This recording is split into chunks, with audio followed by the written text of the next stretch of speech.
내가 다 버리고 나올게. 은호야 제발. 고성이는 은호에게 눈물로 호소하며 은호의 마음을 흔들고 있을 때 고성이의 거짓말이 의심스러운 영란은 그녀를 뒤쫓기로 합니다. 그리고 영란은 양평에서 충격적인 것을 발견하게 되는데요. 과연 고성이가 숨기고 있는 것은 무엇이었을까요? 한밤의 양평 별장 앞, 영란은 엔진을 끄고 숨을 죽였습니다. 진실은 어둠 속에 숨어 있었고 그녀는 그 어둠을 응시하고 있었습니다. 새벽 2시, 박영라의 차량은 양평 별장에서 500m 떨어진 언덕에 정차해 있었습니다. 위치 알림이 뜬 건 자정 직후였습니다. 엄마의 차량이 이동하기 시작했다는 신호였습니다.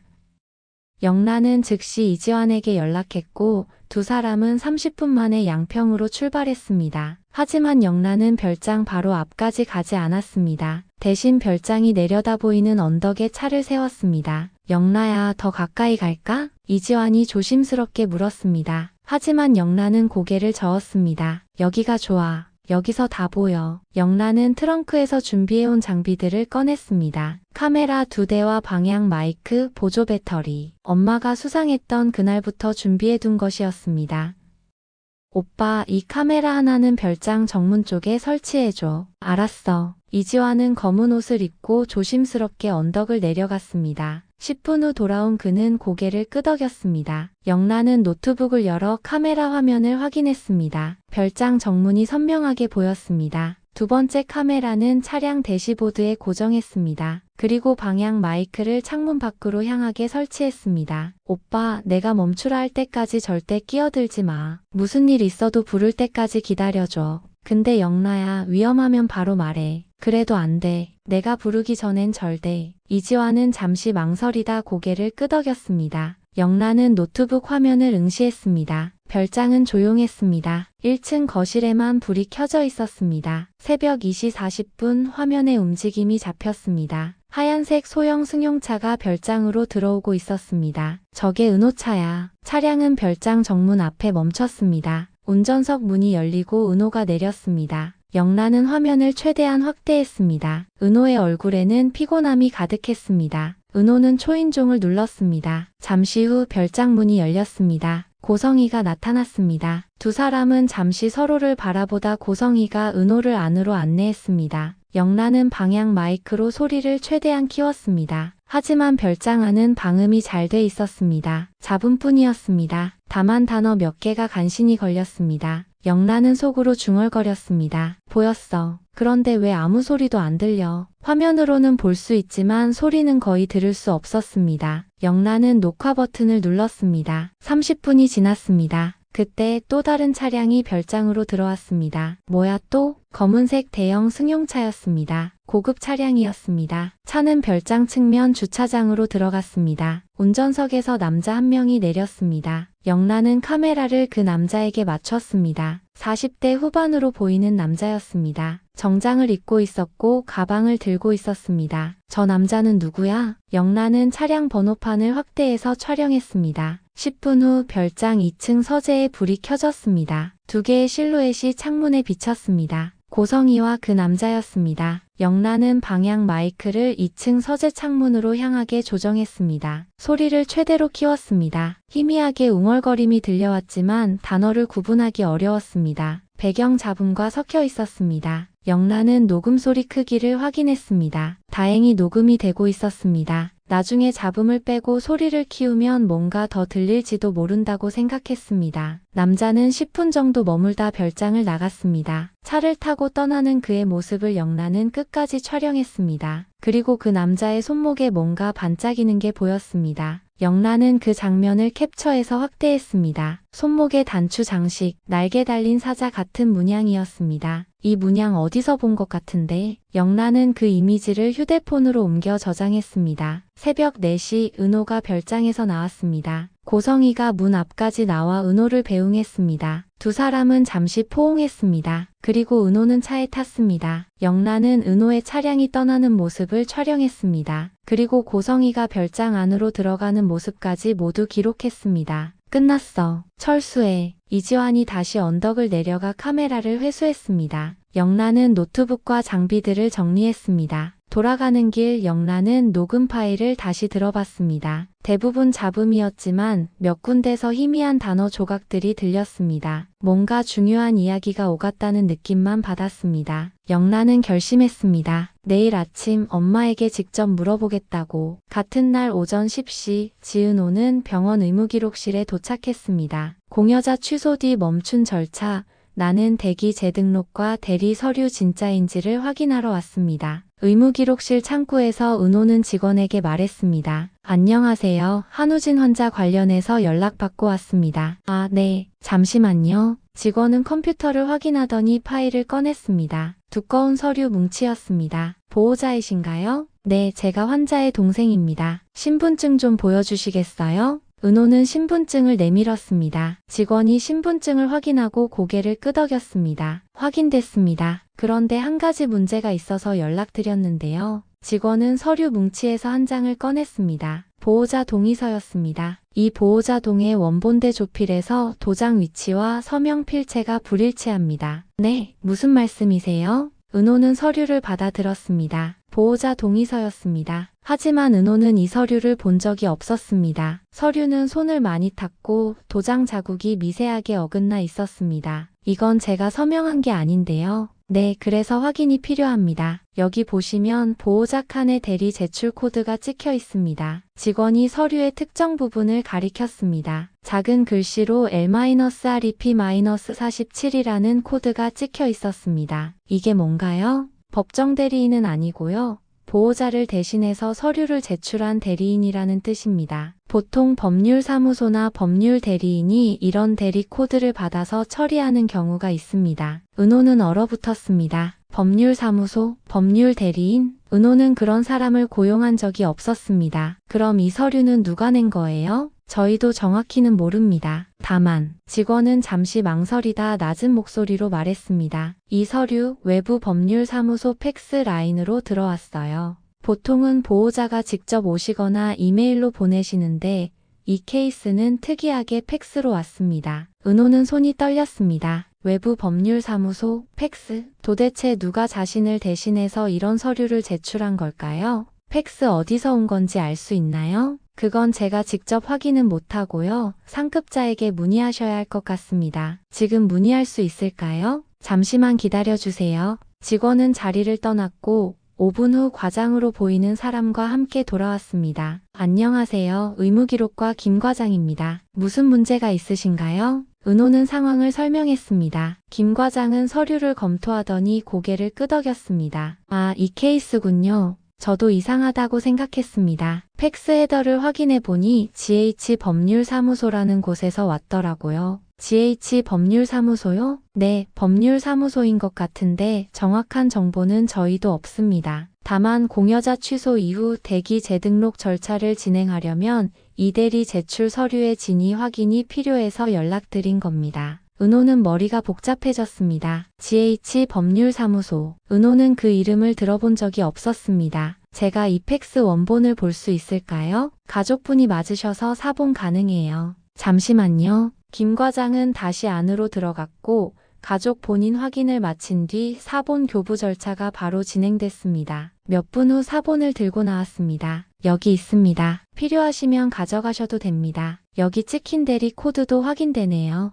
은호는 사본을 받아들었습니다. 팩스 상단에 헤더가 찍혀 있었습니다. 작은 글씨로 GH 법률사무소 의료절차팀이라고 적혀 있었고 그 아래 팩스 번호와 날짜, 시간이 찍혀 있었습니다. 발신 시간 7월 21일 오후 3시 47분. 은호는 휴대폰을 꺼내 그 서류를 사진으로 찍었습니다. 나중에 자세히 확인하기 위해서였습니다. 감사합니다. 제가 이 문제를 해결하고 다시 연락드리겠습니다. 네, 빠른 시일 내에 확인 부탁드립니다. 은호는 병원을 나왔습니다. 주차장으로 걸어가면서 은호는 휴대폰으로 찍은 사진을 다시 확인했습니다. GH 법률사무소 7월 21일 은호는 그 날짜를 기억했습니다. 자신이 고성희를 처음 만난 다음 날이었습니다. 같은 시각 이지혁은 사무실에서 수정이 보낸 메일을 열고 있었습니다. 제목은 맞춤 후보 태그 처리 경로 조회 결과였습니다. 지혁은 마우스를 클릭했습니다. 메일이 열렸습니다. 대표님, 요청하신 내부 접속 기록 조회 결과 보내드립니다. 맞춤 후보 태그 3일 처리 건에 대해 확인한 결과 처리 사유란에 외부 창구로 특급 처리가 찍혀 있었습니다. 통상적으로는 내부 검토 절차를 거쳐야 하지만 이 케이스는 외부 협력 창구를 통해 우선 처리가 적용된 것으로 보입니다. 다만 담당자 이름은 가림 처리되어 있어 확인이 불가능합니다. 하지만 파일 속 접속 기록을 확인한 결과 흥미로운 점을 발견했습니다. 첨부 파일 정보에 GH법률사무소 의료 우선 2025-7-21 표기가 있습니다. 이는 외부 법률사무소에서 직접 업로드한 파일임을 의미합니다. 추가로 필요하신 정보 있으시면 말씀해 주세요. 지혁은 메일을 3번 읽었습니다. GH법률사무소, 외부 창구 특급 처리. 지혁은 의자에 기대며 천장을 바라봤습니다. 모든 조각이 맞춰지기 시작했습니다. 고성희가 은호에게 접근한 것, AP 프로젝트 의뢰, 그리고 은호 오빠의 간이식 절차가 비정상적으로 빠르게 진행된 것, 길을 깐 건 법이었네. 지혁은 중얼거렸습니다. 고성희는 법률사무소를 통해 모든 걸 처리했습니다. 합법적인 루트를 통해,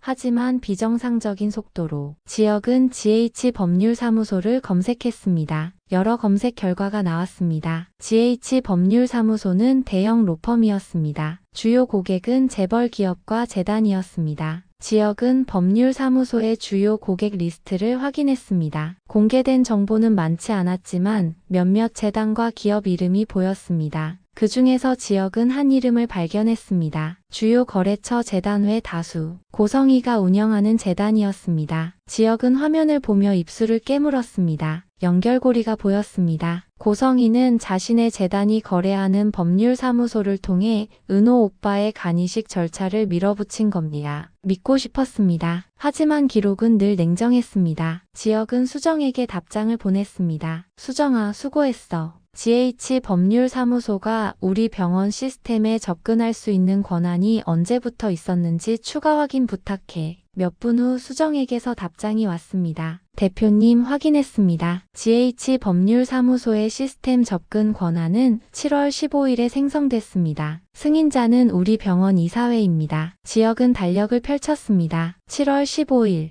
그날은 AP 프로젝트 첫 의뢰가 들어온 날이었습니다. 지혁은 형광펜으로 7월 15일에 큰 동그라미를 그렸습니다. 그날이 모든 것의 출발점이었습니다. 영란은 집으로 돌아와 녹화 파일을 노트북으로 옮겼습니다. 그리고 영상을 처음부터 다시 재생했습니다. 은호가 도착한 장면, 고성희가 은호를 맞이하는 장면, 그리고 30분 후 도착한 검은 승용차와 그 남자. 영란은 그 남자가 나타난 장면에서 영상을 일시정지했습니다. 그리고 화면을 캡처해서 확대했습니다. 남자의 얼굴은 명확하게 보였습니다. 40대 후반, 단정한 인상, 고급 정장, 그리고 손목의 그 장식. 영란은 그 장식을 더 확대했습니다. 날개 달린 사자 같은 형상. 어디선가 본 것 같았습니다. 영란은 휴대폰을 들어 사진첩을 뒤지기 시작했습니다. 몇 달 전에 찍어둔 사진들, 그리고 한 장의 오래된 신문 기사 캡처를 발견했습니다. 뺑소니 사고 목격자 제보 마이너스 회색 차량 도주. 영란은 그 기사를 확대했습니다. 기사 아래에 흐릿한 사진이 하나 있었습니다. CCTV 화면을 캡처한 것처럼 보였습니다. 회색 차량의 뒷모습,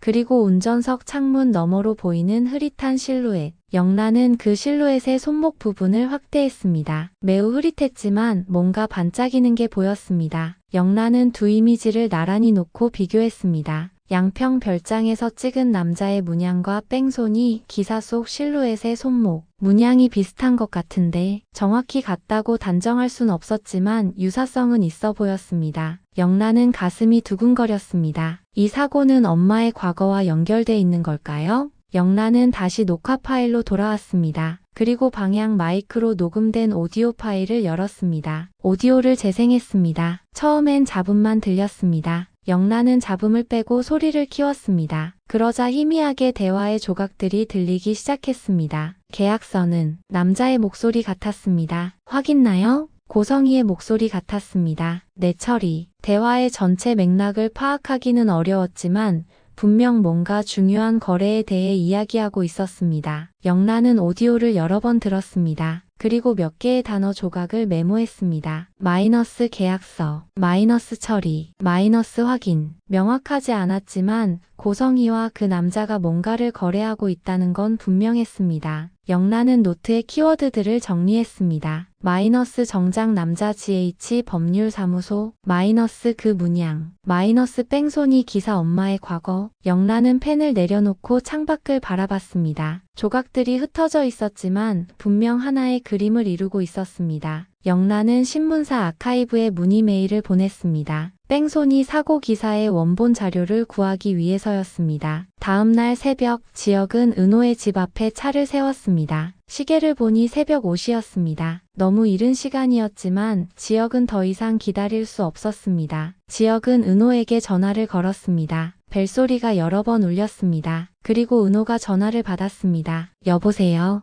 은호의 목소리는 잠에 취해 있었습니다. 은호야, 나야. 지금 집 앞에 있어. 잠깐 나와줄 수 있어? 지금? 무슨 일이야? 중요한 얘기가 있어. 5분만. 은호는 잠시 망설이다 대답했습니다. 알았어. 잠깐만 기다려. 10분 후 은호가 건물 밖으로 나왔습니다. 후드티와 트레이닝 바지를 입고 있었습니다. 머리는 대충 묶었고 얼굴엔 피곤함이 가득했습니다. 은호는 지혁의 차에 탔습니다. 무슨 일이야? 이렇게 이른 시간에. 지혁은 은호를 똑바로 바라봤습니다. 은호야, 너 GH 법률사무소라는 곳 알아? 은호는 잠시 멈칫했습니다. 그 이름을 어제 병원에서 들었습니다. 왜? 내가 먼저 물었잖아. 알아? 어제 병원에서 처음 들었어. 왜? 지혁은 한숨을 쉬었습니다. 은호야, 내 오빠 간이식 절차가 비정상적으로 빨리 처리된 거 알지? 그건 그냥 운이 좋았던 거 아니야? 아니야. 외부 법률사무소 창구가 끼어 있었어. GH 법률사무소라는 곳이. 그 법률사무소가 너희 오빠 서류를 대리로 제출했어. 그리고 특급 처리를 적용했고. 은호는 얼어붙었습니다. 뭐라고? GH 법률사무소는 고성희 이사장의 재단이 거래하는 곳이야.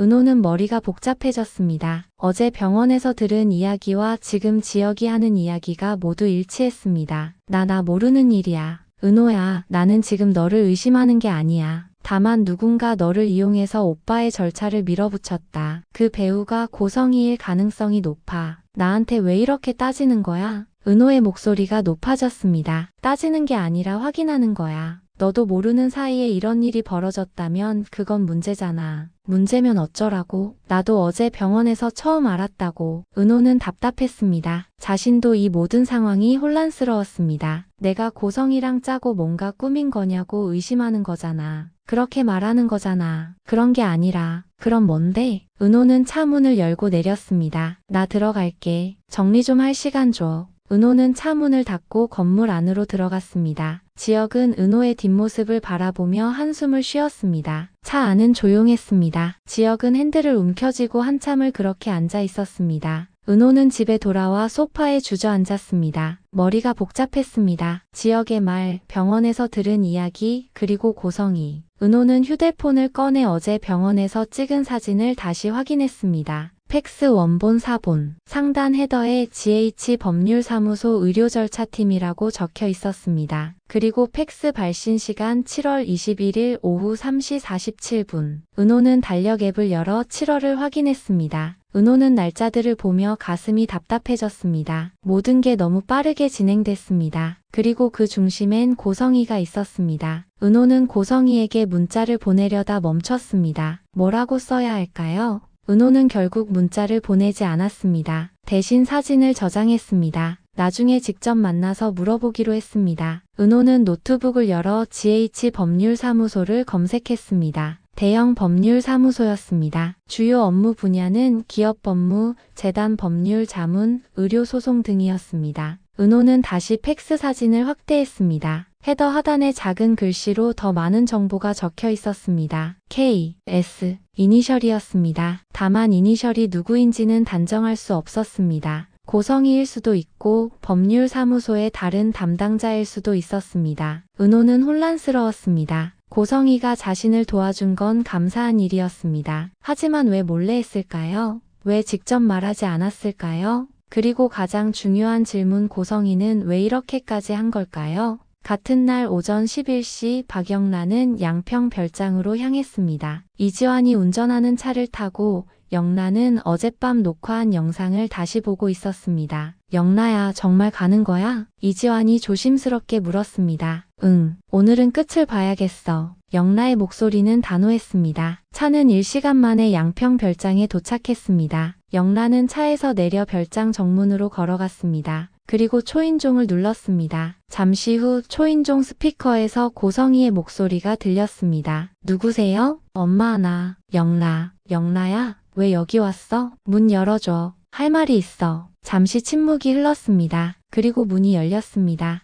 영라는 별장 안으로 들어갔습니다. 고성희가 거실에 서 있었습니다. 무슨 일이야? 전화도 안 하고 갑자기. 엄마, 어젯밤 여기 왔었지? 고성희의 표정이 굳었습니다. 어떻게? 제가 봤어. 여기서. 영라는 휴대폰을 꺼내 어젯밤 촬영한 영상을 보여줬습니다. 은호가 도착하는 장면, 그리고 검은 승용차에 남자가 도착하는 장면. 고성희는 영상을 보며 얼굴이 창백해졌습니다. 영라야, 이건. 엄마, 나 이제 감정 말고 사실이 필요해. 영라의 목소리는 떨리고 있었지만 눈빛은 단호했습니다. 이 남자 누구야? 그리고 이 문양. 영라는 휴대폰에서 그 문양 사진과 뺑소니 기사를 보여줬습니다. 이 문양이 예전 그 사고 기사에 나온 것과 비슷해. 엄마의 과거와 관련 있는 거지? 고성희는 대답하지 않았습니다. 다만 영라를 바라볼 뿐이었습니다. 엄마가 뭔가 숨기고 있는 거 맞지? 그 여자 지은호 때문에? 아니면 엄마의 옛 남편 얘기? 영라야, 이건 네가 알 필요 없는 일이야. 알 필요 없다고? 엄마가 어떤 일을 하고 있는지 나는 알 권리가 있어. 영라야, 엄마.